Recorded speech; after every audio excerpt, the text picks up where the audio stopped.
한미 양국은 대한민국의 수십 년 수건이자 필수 전략 자산인 핵 추진 잠수함 건조를 추진하기로 함께 뜻을 모았습니다.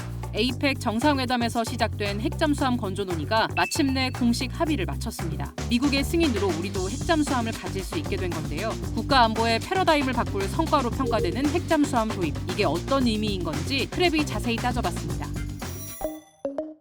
먼저 우리 주변국 상황을 살펴보면요. 너나 할 것 없이 해군력 증강에 나서고 있습니다. 전통적인 해군 강국 일본은 물론 우리보다 훨씬 아래로 평가받던 북한조차 최근 구축함을 잇따라 진수하며 우리를 위협하고 있는데요. 특히 중국의 경우 4년 동안 55만 톤, 그러니까 영국 해군 전체를 뛰어넘는 규모의 군함을 찍어내면서요. 이미 함정 숫자로는 미국을 능가해 세계 최대 함정 보유국이 됐을 정도로 무섭게 성장하고 있죠. 이러한 군비 경쟁 속에서 주목받는 게 바로 잠수함입니다. 잠수함은 아군조차 탐지하기 어려울 정도로 은밀성이 높아서 상대 입장에선 공격받고 나서야 잠수함이 있다는 걸 알 수 있을 정도인데요. 실제로 우리 장보고함은 과거 환태평양 훈련에서 단 한 번도 들키지 않은 채 상대편 수상함 10수척을 격파하기도 했습니다. 즉 들키지만 않는다면 이론상 잠수함 한 척만으로도 항모 전단을 잡아버릴 수 있다는 거죠. 물론 이렇게 공격에 올인한 대가로 잠수함의 자체 생존력은 매우 떨어져서요. 배터리를 충전하기 위해 수면으로 올라올 경우 수상함의 먹잇감으로 전락하는데요. 기존의 디젤 잠수함과는 달리 핵잠수함은 함내에 자체 원전을 돌리는 셈이라 배터리를 충전하러 올라갈 필요가 없습니다.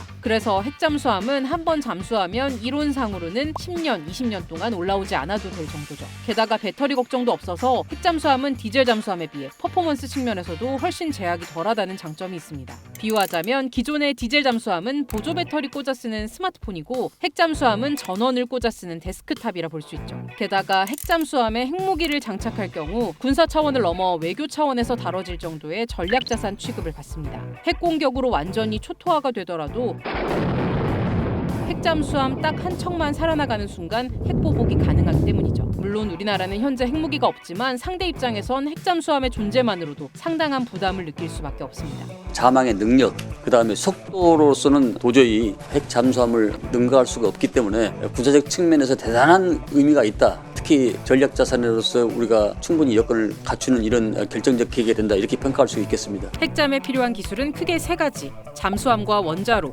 핵연료 기술입니다. 다행히 잠수함과 원자로는 그동안 우리가 많이 만들어봐서 어느 정도 노하우가 쌓인 상태인데요. 하지만 핵연료는 다른 문제입니다.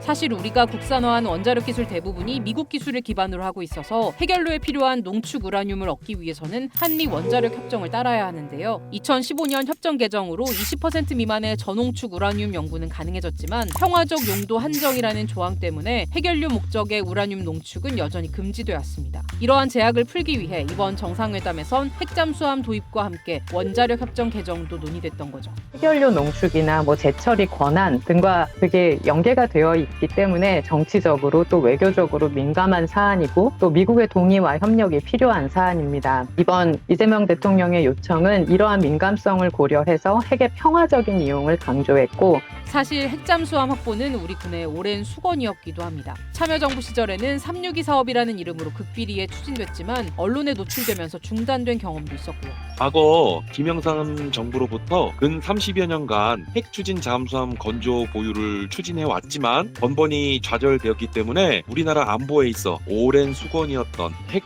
추진 잠수함 건조 그리고 우라늄 농축과 핵 재처리 기술을 용인받게 된 것은 이것은 엄청난 쾌거이자 성과라고 평가할 수 있겠습니다. 쟁점 사안이었던 핵잠수함 건조 장소는 한국이 될 것으로 보입니다. 그 문제에 대한 정상 간의 논의는 처음부터 끝까지 한국에서 건조하는 것을 전제로 진행이 되었고 물론 작업을 하다 보면 어떤 부분에 대해서 협업이 필요할 수가 있고 미국의 도움을 청할 수 있지만 원자력 잠수함 전체를 어디서 짓느냐라고 말할 때는 한국에서 짓는 것을 전제로 우리의 핵잠수함 도입 소식에 중국은 지역 안정을 해치는 일이 되지 않길 바란다며 공식적으로 우려를 표했습니다. 그동안 핵 추진을 금기로 여기던 일본도 한국도 호주도 핵잠수함을 가질 텐데 우리도 도입 논의를 하는 게 당연하다며 즉각적인 반응을 보였고요. 아직 핵잠수함을 보유한 것도 아니지만 보유할 거라는 소식만으로도 주변국들의 견제가 시작되는 모양새인데요. 우리 국방의 패러다임을 바꿀 핵잠수함 도입 여러분은 어떻게 전망하시나요? 여러분의 생각을 댓글로 남겨주세요.